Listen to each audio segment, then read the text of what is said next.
Läksin Poirot otsima ja leidsin ta jutlemas ühe noore mehega, kes oli kadunud Mr. Blydeneri sekretär. Ei, ütles parajasti Mr. Harper, ma olen ainult 6 kuud koos ekspeditsiooniga olnud ja ma teadsin Mr. Blydeneri asjaamistest päris hästi.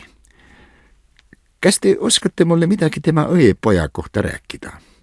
No ta ilmus ühel päeval siia, päris kena noormes, ma polnud teda varem kohanud, kuid mõned teised olid vist Ames ja Schneider.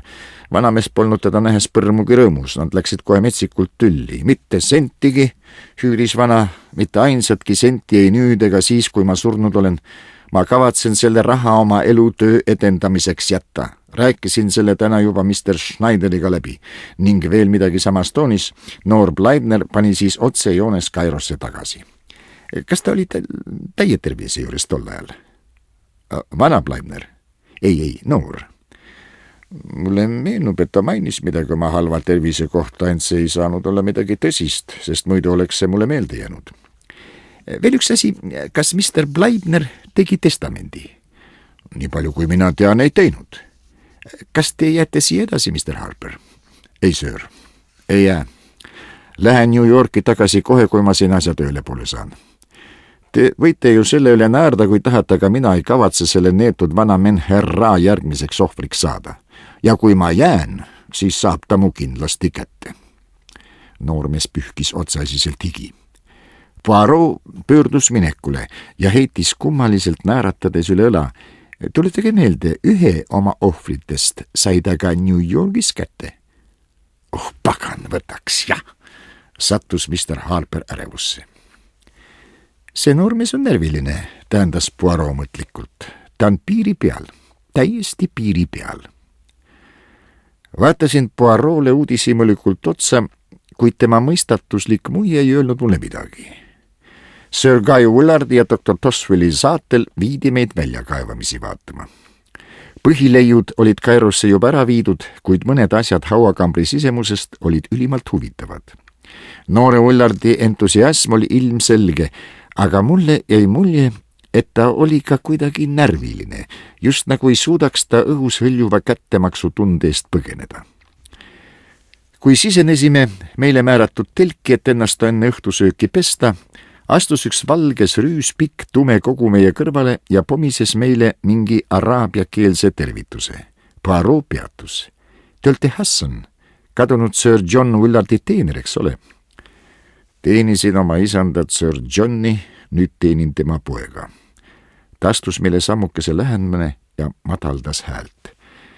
Te olete tark mees, räägivad nad, õpetatud kurjade vaimudega toime tulema. Keskige noor peremehel siit lahkuda. Siin meie ümber õhus on kurjus. Ning ta astus vastust ootamata järsu liigutusega minema. Õhus on kurjus, ümises Poirot. Jaa, ma tunnen seda. Meie õhtuainet ei saanud küll eriti lõbusaks nimetada. Kogu jutuajamine jäeti Dr. Toswelli hooleks, kes arutles pikalt laialt Egiptuse antiikväärtuste üle. Just siis, kui me valmistusime puhkama minema, haaras Sir Guy Poirot'l käevarrest ja osutas millelegi. Telkide vahel liikus kellegi ähmane kogu. See polnud inimkogu. Ma tundsin ära koera peaga kuju, mida olin näinud hauakambri seintele nikerdatult. Mu veri tarretus selle vaatepildi juures. Mon Dieu, ümises Poirot ägedalt ristimärke tees. Anubis, lahkunud hingede šaakalipäine jumal. Keegi mängib meile vingerpussi, hüüdis Dr. Toswell pahaselt püsti hüpades. See läks teie telki, Harper, pomises Sir Guy nägu surnu kahvatu. Ei, väitis Poirot pead rotades, ta läks Dr. Amesi telki. Arst vaatas talle ainiti ja uskumatult otsa. Seejärel korrates Dr. Toswelli sõnu hüüdis ta, keegi mängib meile vingerpussi. Läheme püüame selle selli kohe kinni. Ta tormas seda ähmast ilmutist jälitama. Järgnesin talle ja me otsisime nii hästi kui võimalik, kuid ei suutnud leida jälgegi mõnest elavast hingest, kes seda teed oleks läinud. Kui me tagasi jõudsime, leidsime, et Poirot tegeles agaralt oma isikliku julgeoleku kindlustamisega. Ta tõmbas meie telgi ümber liiva sisse süvenenud igasuguseid diagramme ja jooniseid. Tundsin ära viisnurga ehk pentagrammi, mida oli mitmes kohas korratud. Nagu tal harjumuseks oli saanud, pidas Poirot samal ajal improvisatsiooni korras loengut nõiakunsti ja maagia kohta ning sellest, et mustale maagiale on vastu seatud valge maagia, pikkides sisse arvukad viited Kaale ja surnute raamatule. Doktor Toswellis tekitas see aga ülimat põlgust. Ta tõmbas mind kõrvale, ise sõna otseses mõttes raevust turtsudes. See kõik on mega, söör, hüüatas ta vihaselt. Täielik mega! See mees on täielik petis. Ta ei tee keskaja ebausu ja vana Egiptuse uskumuste vahel vahetki niisuguste lolluste ja kergeustlikkuse segapudu ma ei ole varem kuulnudki. Rahustasin natuke eksperti ja läksin telki Poirot juurde. Mu väike sõber naeratas mulle oma kõige säravamat naeratust. Nüüd võime rahus magama heita, teatas ta õnnelikult. Ja mul on tõesti natukest und vaja, mu pea valutab. Saaks veel tassikese head teed. Just nagu vastuseks tema palvele tõsteti telgi ukse klapp üles ja nähtaval ilmus Hassan, käes aurav tass. Osutus, et see oli kummelitee, jook, mis Poirot'le vägagi maitses. Kui me olime Hassanit tänanud ja tema pakkumise mullegi teed tuua tagasi lükanud, jäeti meid taas kord omaette.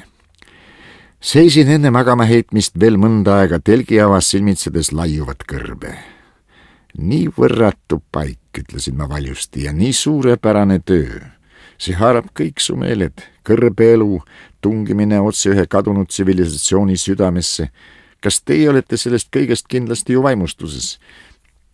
Ma ei saanud mingit vastust ja pöördusin veidi pahaselt ringi. Aga mu meelepaha muutus kähku mureks. Poirot lamas selili, nägu kohutavates krampides. Tema kõrval lebas tühi tass. Tormasin tema juurde, siis söössin välja ja kihutasin otse üle laagriplatsi doktor Amesi telki. Doktor Ames, karjusin ma, tulge otse kohe. Milles asi? Küsis pidžamas doktor. Mu sõber, ta on haige, suremasse, kummelitee. Ärge lubage Hassanil laagrist lahkuda. Arst jooksis välgu kiirusel meie telki. Poirot lamas samamoodi, nagu ta minust jäi. Kummaline, hüüatas Ames. Paistab nagu mingi atakk või? Mis te ütlesite, mida ta jõi? Ta võttis tühja tassi kätte. Tegelikult ma ei joonud seda, ütles rahulik hääl.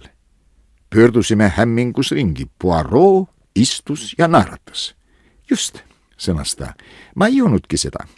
Kuni mu hea sõber Hastings seal telgi avas ööd kõnetas, kasutasin ma võimalust ja kallasin selle oma kõri asemel pisikesse pudelisse. See pisike pudel läheb nüüd keemilisse analüüsi. Ei! Lisas ta, kuna arst tegi äkilise liigutuse. Te olete tark mees ja mõistate, et vägivallast pole mingit kasu. Hastingsi lühikesel äraolekul oli mul piisavalt aega, et pudel ohutusse kohta ära panna. Ruttu, Hastings! Sain Poirot ärevusest täiesti valesti aru.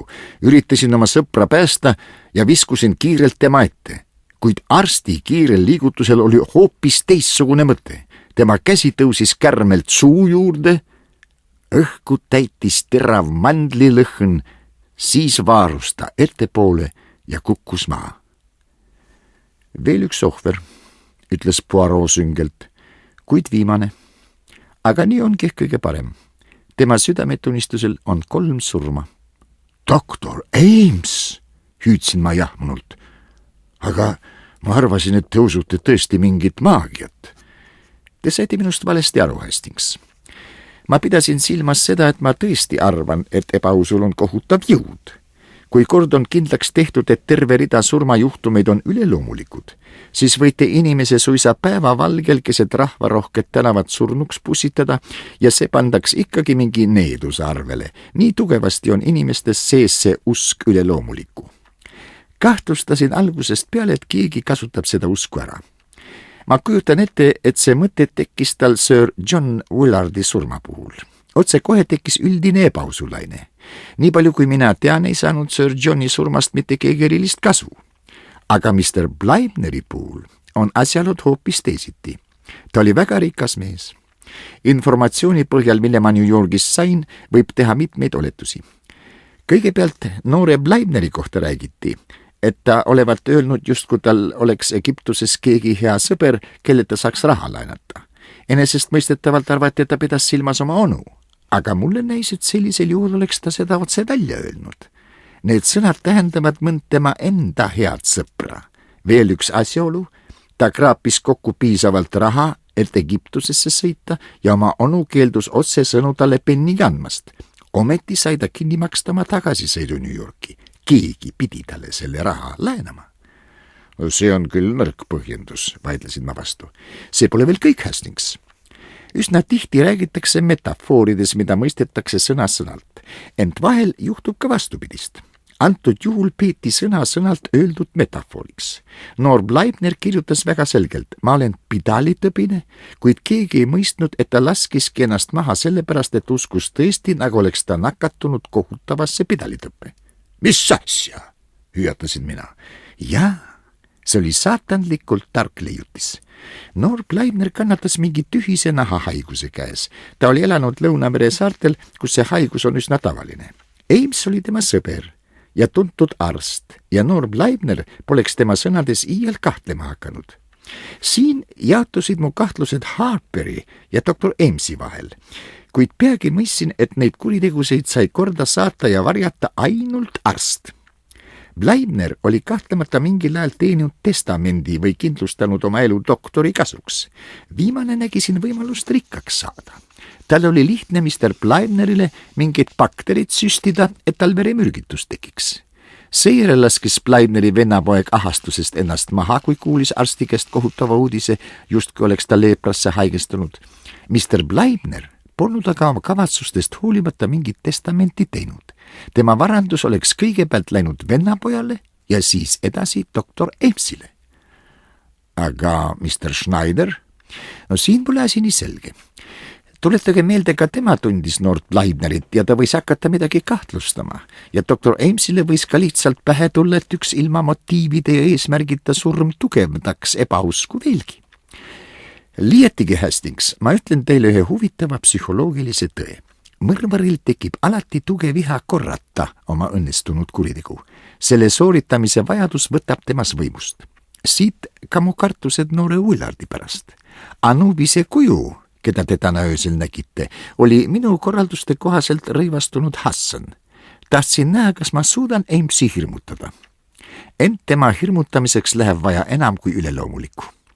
Samuti märkasin, et ta ei uskunud päriselt minu teestlust, nagu ma usuksin okultismi.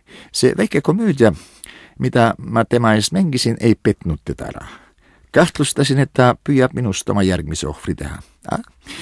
Aga vaatamata sellele vastikule kuumusele ja tüütule liivale funktsioneerisid need mu väikesed hallid ajurakukesed ikka tublisti. Ilmnes, et Poirot'l oli oma oletustes täiesti õigus. Mõned aastad tagasi oli noor Bleibner joobnuna teinud naljaviluks testamendi, jättes oma sigareti etüü, mida sa nii väga imetled ja kõik muu, mida ma surres valdan, peamiselt võlad oma heale sõbrale Robert Amesile, kes mu kord uppumissurmast päästis. Kogu see lugu summutati, nii palju kui see võimalik oli ära, ning inimesed räägivad tänapäevani Menherra hauakambriga seotud kummastavatest surmadest kui veenmast tõestusest ammu surnud Varro kättemaksust oma hauakambri rüvetajatele. Uskumus, mis käib tegelikult täiesti vastu kõigile Egiptuse uskumustele ja tõekspidamistele, nagu Poirot mulle mainis.